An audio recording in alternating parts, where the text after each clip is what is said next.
Olá, lindezas, tudo bem com vocês? Eu sou a professora Andreia e vamos a mais uma aula de língua portuguesa. O tema desta semana é o texto teatral. Vamos às habilidades desta aula. Reconhecer características básicas do texto dramático teatral. Distinguir as marcas próprias do texto literário, estabelecer relações entre o texto literário e o momento de sua produção, situando aspectos do contexto histórico, social e político. Reconhecer características básicas do texto dramático teatral. Identificar e explicar as diferenças entre a comédia e a tragédia. Reconhecer o tipo de discurso, direto ou indireto. A origem do teatro.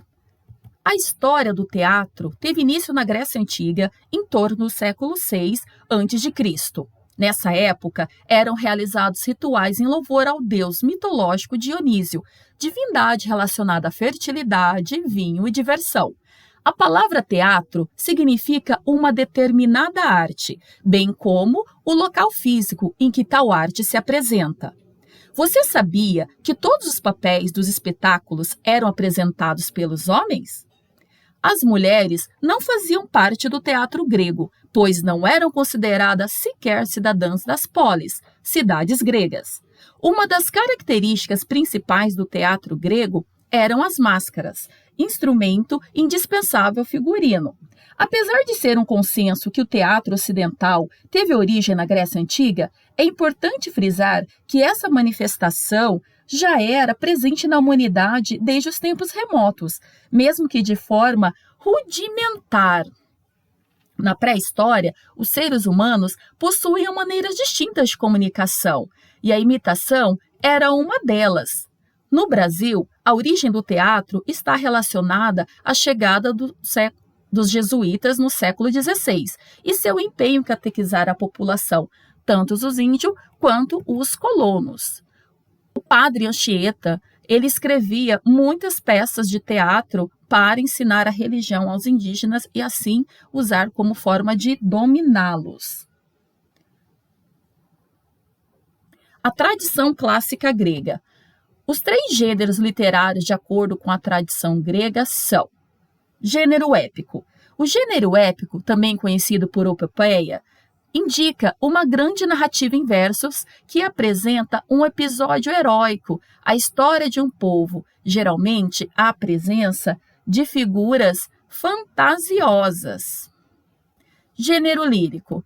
O gênero lírico pode ser escrito em versos ou em prosa, manifestação de um lírico, a expressão de seus sentimentos pessoais, seu mundo interior, suas emoções e impressões. Pessoal, já falamos sobre o lírico. Ele é a voz do poema.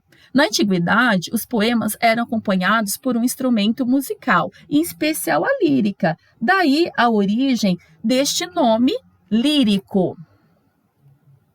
Gênero dramático. O gênero dramático é, então, o conjunto das obras literárias que apresentam a imitação das ações, caracteres ou emoções por meio de personagens em ação. Isso é a encenação. Os textos são escritos unicamente com o fim de serem encenados. Eles dispensam a intervenção de narrador para conduzir a história. O teatro pertence ao gênero dramático. Mas o que é drama? Se você pensou em choro e em tristeza, você errou. Drama tem a ver com ação. Drama é uma palavra grega que significa ação. Diferente dos demais textos, o texto teatral não foi feito apenas para ser lido, mas também para ser representado. A partir do texto teatral, conseguimos perceber a ação dos atores no palco, representando os mais diversos personagens. O texto teatral é composto por dois tipos de texto, o principal e o secundário. Principal é composto pelas falas dos personagens, diálogos e discurso direto. O secundário, conhecido também por rubricas, são as marcações que nos ajudam a compreender a cena. Atenção, rubrica é diferente de narrador. Ele apenas indica a cena para que a ação possa possa acontecer. Certamente você já ouviu falar das máscaras gregas, sempre uma chorando e outra sorrindo.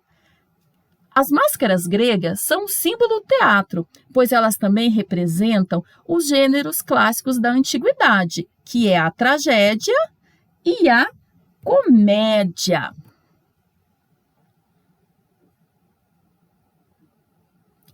A tragédia, gênero mais antigo do teatro grego, a tragédia abordava temas associados à religião ou às sagas dos heróis. As tragédias eram compostas por 5 atos, nos quais os personagens eram deuses, reis ou heróis. A comédia. A comédia era um gênero que abordava os fatos do cotidiano, baseado na sátira. As comédias apresentavam críticas ao sistema político e às guerras, considerada pelos críticos como um gênero inferior. A comédia só foi reconhecida no meio do século, depois da tragédia. Entenderam? Enquanto a tragédia abordava as desventuras dos nobres, ou seja, dos ricos, a comédia falava do dia a dia do povo, dos pobres. Logo, era considerada menor. O tempo, o espaço e a ação. O teatro clássico tem também como características a regra das 3 unidades. Unidade de tempo. O tempo teatral é classificado em tempo real, que indica o da representação, tempo dramático, quando acontecem os fatos narrados, e o tempo da escrita, indica quando foi produzida a obra. Tempo, unidade de espaço, é chamado de espaço cênico determina o local em que será apresentada a história. Já o espaço dramático corresponde ao local em que serão desenvolvidas as ações dos personagens. Ação. O trabalho deve seguir o curso de uma única ação principal, sem se desviar para ações secundárias, ou seja, deve contar uma única história. Os principais tragediógrafos. Tragédia grega. Nós vamos conhecer 3 dos principais que vocês já devem ter ouvido falar, que é o senhor Eurípides, Sófocles e Ésquilo.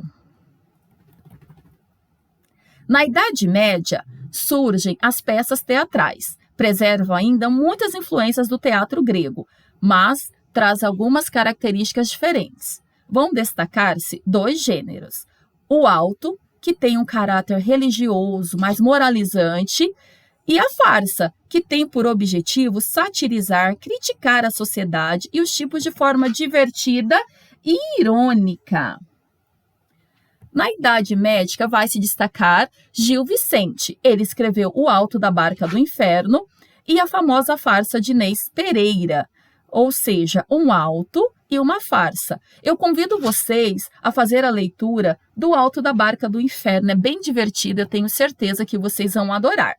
Nos dias atuais, o texto teatral alcança outros espaços. A partir de 1895, com a criação do cinema com os irmãos Lumière, a perspectiva mudou. Existem outros recursos como roteiro, várias cenas, cenários, efeitos de câmera, efeitos especiais. Olha a nossa maravilhosa Mulher Maravilha e olha como que ela voa, né?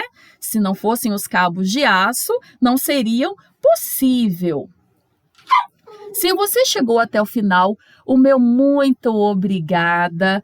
Fiquem com Deus e até a próxima aula. Um beijo.